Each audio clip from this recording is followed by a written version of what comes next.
is Innovation Showcase. We are so excited to be here today to talk about engagement in our Engagement and Impact Innovation Showcase series. So today we have two awesome teachers. We have Katie Morse from CATA. She teaches biology and AP biology, and she's going to share with us a little bit about how she engages her students. And we also have Christina McDowell, who works at East Union Middle School. She's an 8th grade math teacher, and she's going to show us how she engages her students and how simple it is. So we're really lucky to have them. Ladies, I'm going to cut you. We're going to start with, who did I say first? I don't remember. Okay, Miss McDowell is going to start first. Perfect, thank you. And we're going to let her share for a little bit. She's going to have about 10 minutes to share, and then we'll take any questions in the chat, and then we'll move on to Katie, and we'll take a look at what engagement looks like in her biology classroom, and then we'll answer any questions. So without further ado, I'm going to let Miss McDowell take over and take it away. Okay, guys, so I have a little interactive piece just to show you guys how simple this is and how we can get everybody going, how you can have accountability over everybody. So to start, I'm gonna have you guys type in that code. If you cannot, if you don't know how to join it, I'm gonna put the code in the chat box and you can just click the link. It'll take you straight there. So if everybody could just take a couple seconds and either type in the code or follow the link in the chat box. And while you guys are doing that, I'm just going to show you guys a couple features that I really like. So while your students are, I usually have this on the screen when the kids first come into the classroom. And while they're kind of coming in, you can see who's in and who's not. So for example, if I click here, it will tell me that right now I have 3 students in. So since I have 3 students in, I'm going to go ahead and get started. But let's say if I have about 13 kids in the class, I'll start doing a little countdown. I might say, okay, thank you, Casey. Thank you, Darlie. Thank you, Ia. And thank you, Katie, for joining us. We're waiting on a couple more friends. And that usually get the kids going. All right, so while they're waiting, I just have a list of material that they need for today. And today, only thing I need you guys to have is an open mind and a positive attitude. As you can see, I control the Nearpod, not the students. So when I click over, so if I wanted to go back, I could kind of go back and that's what will show on you guys' screen. But for right now, I have a question for you guys. And the question is, how do you know if your students are participating at home and in class? And the reason I say and in class is because if you guys have a class like me, it's kind of blended. So I have about 50% in class and 50% at home. So how do you guys know what your kids at home are doing? If you don't know, you can put don't know. If you know, because you have the cameras on, however you do it. So take about a minute and write, how do you know if your students at home and your students in class are participating? How do you know that?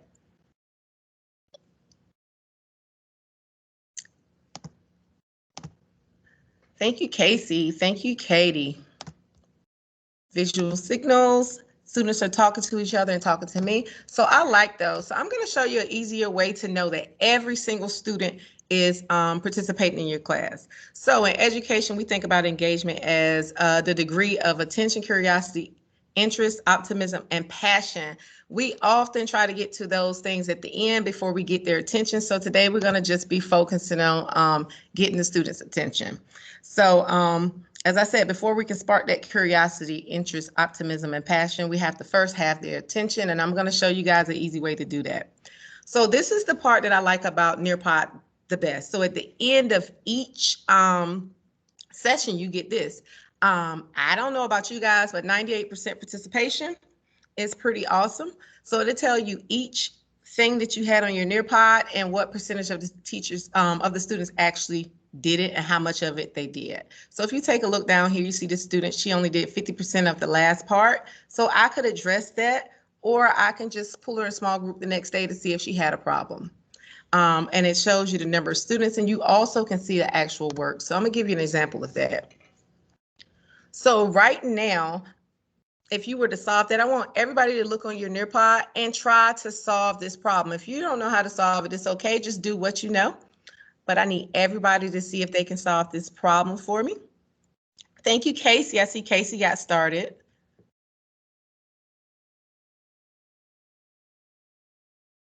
Thank you, Katie.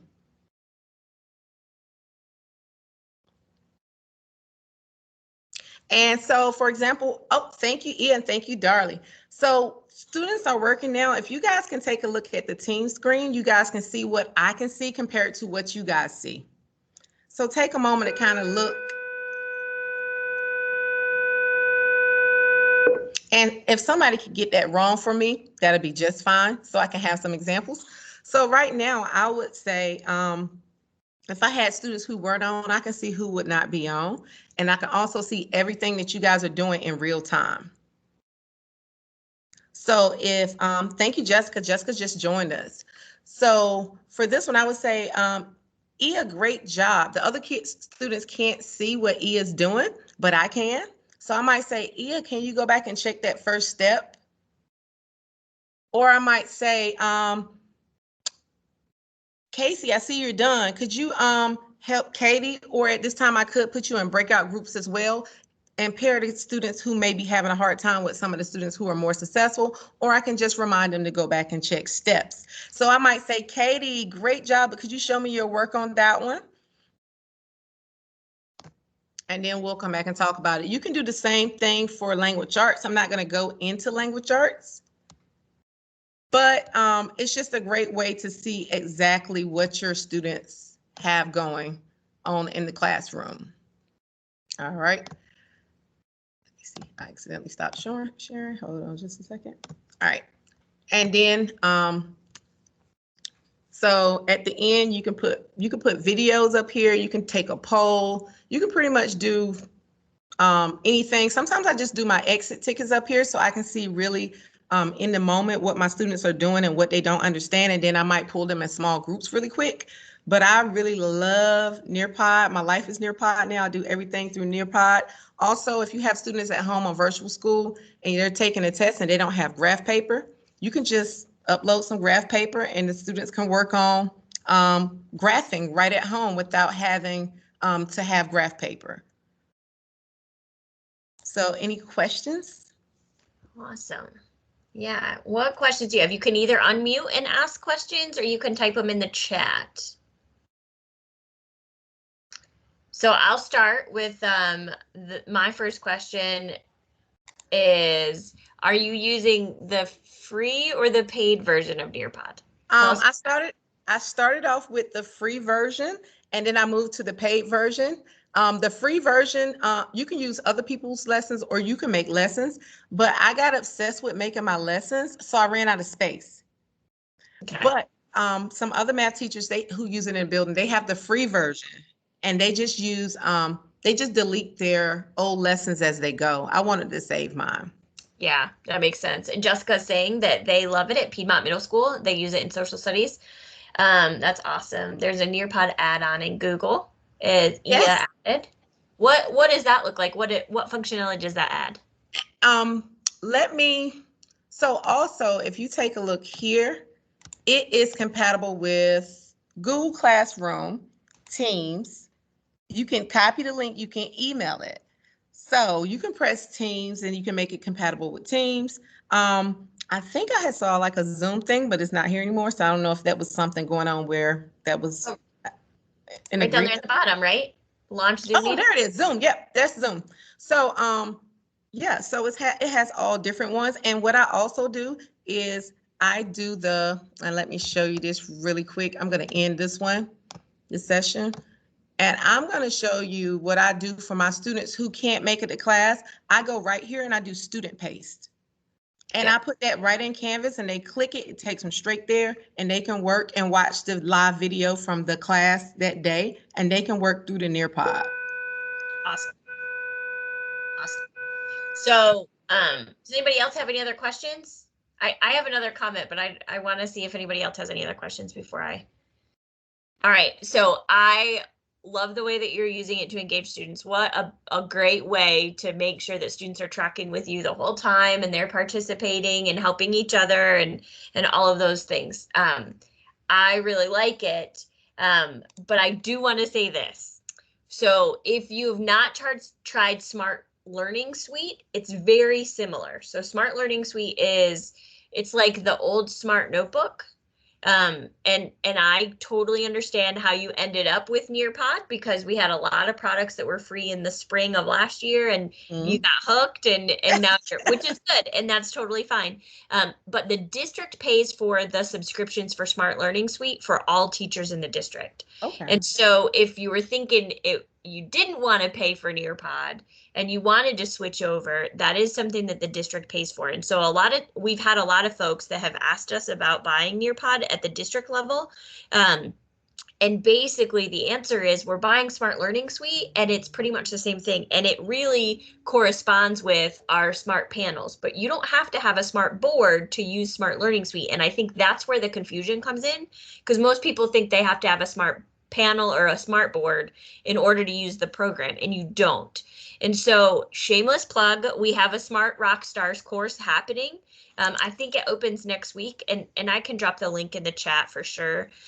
If you want to learn more about it, I will tell you that, so you can do the same thing. You can, toggle between slides. You can make collaborative workspaces where everybody works together, just like you did, Ms. McDowell. You can also have a sheet so everybody has their own workspace and they're working and you're watching. The difference is that Smart Learning Suite doesn't necessarily have content. Like, it doesn't share out other people's lessons like Nearpod does.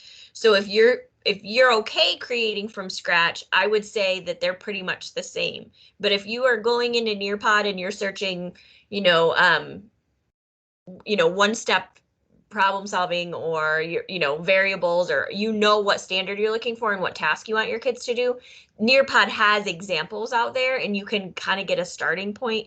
Smart Learning Suite doesn't necessarily have that. So that's why most people always say, well, I like Nearpod because there's some content there, even if they use the content to just get started, and then they edit it out. So I'm not knocking Nearpod. I think you're doing awesome things with it, and I totally understand the attraction and how it plays into student engagement, because it certainly does. And we have a lot of really strong Nearpod users in the district. But if you didn't want to come out of pocket for, or have your PTO or have your school pay for Nearpod, we do have an option that's pretty close. Dearly said, is there a Canvas module about Smart Learning Suite? Yes. And so we have a couple modules on Smart Learning Suite, but then we also have a 10-hour course that would take you from the beginning to the end, and it'll give you one whole credit. And wow. That is, again, I'll put that, I think I'll check once we get Katie started. I'll check, but I'll get that in the link so that you can take a look at it. And the course is open for 6 weeks. So you'll have a good bit of time to get in there and check it out. And so I'm not raining on your Nearpod parade. No. Like what you're doing, but it's just another option for sure.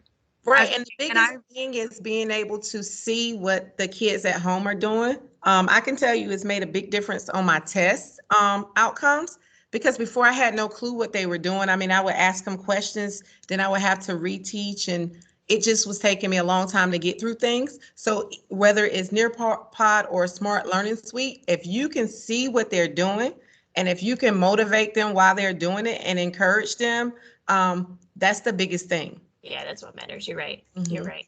Awesome. Anybody have any other questions about Nearpod, or any questions for Ms. McDowell? Awesome. All right, we are going to transition over to Katie. Katie, go ahead, and I think you're just gonna. Yep, you're not planning on sharing your screen, right? You're just gonna chat with us. I was okay, just gonna, perfect. Yeah. All right, sounds good. Share with us and take us away. Awesome. And I will say, the Smart Learning Suite, I've used the Smart Recorder for several years now. It's like the best thing ever. And Teams kind of took away the need this year, but I love Smart Recorder.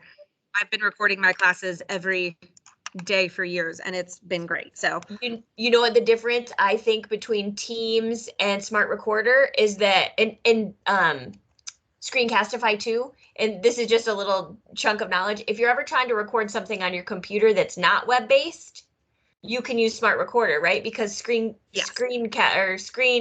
is it called? Screencastify only captures things that are in that browser. But if you're trying to show a kid like how to start something or how to do something, Smart Recorder, I use it from time to time specifically for those types of things. And I do it so I can record, like you said, my whole screen. So even if I switch between apps or whatever, the kids at home could still see what we were doing. So perfect. All right. So She kind of mentioned earlier, so I do high school. And what I wanted to show you guys is kind of how I'm using Microsoft Teams to get group work, because I didn't realize how much of my teaching and my feedback came from group work. Because I do a lot of, we have something in science called POGLES. It's this process-oriented guided inquiry learning, and it gives them diagrams and things like that. And they get to stop signs, and I go talk it, and they work in groups. Well, the first time I did group work when we went virtually went awful. It just, nobody was talking. They didn't want to speak to each other.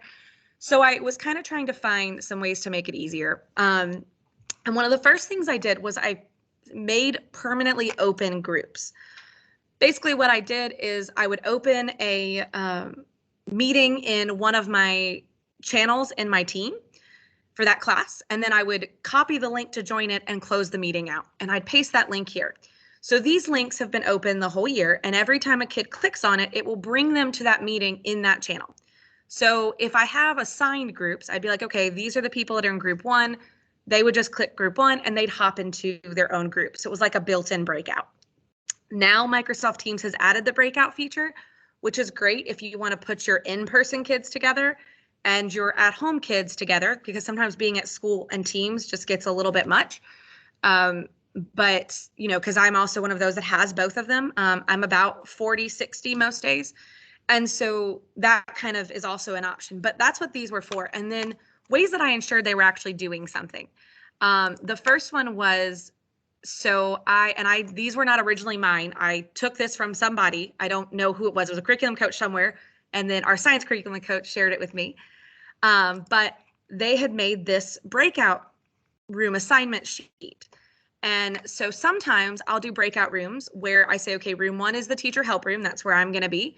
Group 2 is the open group room. Group 3 is quiet room, group room, and group 4 is just quiet room. And so open group room, maybe they wanted to talk to each other and work. Quiet group room, they want to use the chat feature. Quiet room completely, they just want to work by themselves. And teacher help room, they want to stay in the meeting with me and I would go through the assignment with them. And then I don't know if you can see them easily on the screen, but each of my little smiley faces have initials on them. And what kids would do is if they had a question, but they could still move on, they would change their smiley face to yellow. That tells me when I get a chance, I need to get over to them. If they were completely stuck, so like at this point you can see, and they just didn't change it back, but my blue room my open group room got stuck completely. They couldn't move on. They didn't know what to do. That's what blue was. And then once they were done completely, they changed it to red to tell me that they were finished and they'd moved on to the next assignment. This gave me a chance to visually see what they were doing. And so this is what I started with. And then I moved on to kind of this, how are you doing? And this is where I split my assignments based on what they should be working on. And each time they would finish, because this was obviously a midterm review, so every time they finished, they would move their smiley face to the next assignment they were working on. And that way, when I hopped into groups, I knew what to ask them about because I knew what they should have been working on. So normally when I would look on their sheet and see, I could see on the screen. And that kind of fixed some of it. And then I took you can kind of see, I don't know why that has writing on it, but that's okay. You can kind of see that we've got, this is an example of a worksheet that I took apart and added into a Jamboard, which if you don't use Jamboards, shameless plug, I love Jamboards. They're like the best thing that's happened during all of this. But if you have any interactive board at all, if you can write it on the board and it saves it, the kids can see it. But I put in these, and this is, oh, that's why there's writing on it. This is the wrong one. But normally when I would have them, they would have little stop signs at the bottom. And so when they have stop signs, what they would have to do is when they're in those breakout rooms, I'm going to stop sharing since I just need to talk now. When they're in those breakout rooms, they would, once they got to a stop sign, they'd have to type my name in the chat because Teams signals you that they need you. So then I'd hop over to that channel and I'd ask them a question and every kid would have to answer me. So there'd be a question that the whole group, it could be one from the sheet or it could be one that I wanted them to get from that information. But that allowed me to, one, speak to every kid. And if they didn't want to turn their mic on, they could still type in the chat because it created a chat with just that channel. But I still, that way, like if they didn't hop over, I knew they weren't really listening. But a lot of times they were more willing to talk to me when there was only 4 of them in the meeting. And so that was kind of one of the things that I saw the biggest difference. And now we do that type of thing with every unit. So I'll have like a unit long, essentially worksheet POGIL, but like we'll do, slides 1 through 4, and then I'll hop on and ask them questions, and they have a conclusion slide. And then the next day we go do in the next 4 off of what we just did. And so it gave me a chance to actually talk to my kids, and I thought I really got to know them better. Plus I knew what they were doing at home. So that's kind of what I'm doing with teams. It's been working. So that's awesome. So Katie, I think there's a couple key pieces here, and looking at our participants, I'm not sure anyone else is a high school teacher. I see Jennifer Williams is in here, and I think the rest are either middle school or elementary, but I think one of the challenges that you had that's unique to you, well, not necessarily, because it's everyone is the same way, but the thing that I was thinking about is that you didn't know your kids, and I guess nobody did now that I think about it, but I was thinking about you being on 2 semesters, right? Yes. And you got new kids in January. And so giving yourself an opportunity to kind of know the kids. I have an interesting question. So do you think that when you go back to in-person instruction, would you use some sort of system like this while kids are doing group work while they're in your class, do you think? Yeah, so I definitely think I'm going to keep, especially using the Jamboards as kind of my jumping point. One, because they can draw on it and and I don't have to print it, and it can be in color, which has been groundbreaking in the world of science diagrams. But also, I like the idea of them being able to work and like send me a message without having to signal me over, because sometimes they're scared to ask me a question, but they're more likely to be able to type it in a chat that only the people in their group can see. So I think that's something I want to move kind of forward. And I like the "how are you doing" document, because it also forces them to realize what all the work they have to do that day. So I liked the pacing. Even if they're in my room and I can walk around and see what they're doing, they're also now aware of what they should get done that day. So I think moving forward, that's going to be helpful too. Yeah, and so I just think about, in adult professional learning, we used to have what we would call like a I can't even think of what it was called, but essentially it was a time that you could come and work, and we basically gave everyone 3 different colored cards, like a green card, a red card, and a yellow card, and we would say put it on your computer, because you don't want to stop by and say, are you okay? Yes. Do you need anything? Because you just interrupt them. So if they have the green card up, like, that they're rolling and they don't need your help, but if they put up a yellow or a red card, then you're like, oh, maybe I should help them, and so that's pretty awesome. So I think this is a digital version. Yes. And a great way to kind of track that and have students share kind of what their progress is. Awesome. I actually stole this from a physics teacher who did something very similar, but she had solo cups, and her class was entirely project-based learning. And so they'd sit around their lab tables and they'd have a solo cup up on the sink. And they were working through the course that way. And if they got stuck, they'd switch it kind of the exact same way, like you said, we were talking about. So, and that's how she taught her whole class. And I remember being utterly fascinated, also terrified. I could not give up that much control, but this was a digital way to do that. So, well, a little bit at a time, I think is the right way to get there. Does anybody have any questions for Katie? Awesome. Well, thank you both to Katie and Christina for sharing with us a little bit of a few of the ways, just a small number of ways that you are engaging students in your in-person and virtual classes, sometimes at the same time, right? I'm excited to see kind of how some of this transitions into our face-to-face classes. I'm not going to lie, I'm a little excited about that.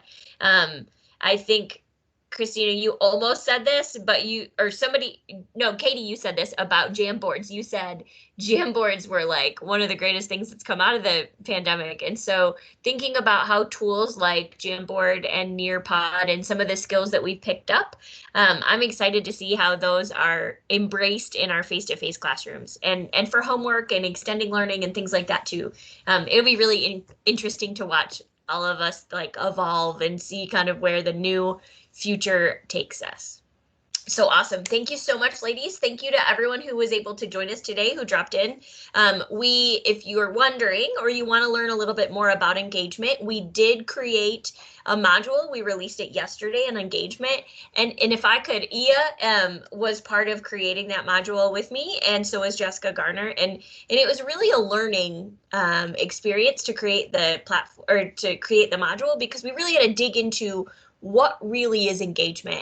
And one of my favorite statements and that came out of some of the research that we were doing is engagement just isn't just the kids have their cameras on and they're looking at you, right? Engagement is so much more than that. And how do we embrace that? And how do we make sure that our students are growing and interacting with the content? And that's really what engagement is. So if you want to learn more about that, the module is available next week, next Friday, same time, about similar place, about the same time. We are hosting a live event to just kind of share some ideas and talk about what you do and grow with each other about engagement. So feel free to join us. All of those links to join and the schedule are at bit.ly/capital UCPS capital R remote capital L learning. So I will put that when I edit this recording, I'll put that at the bottom.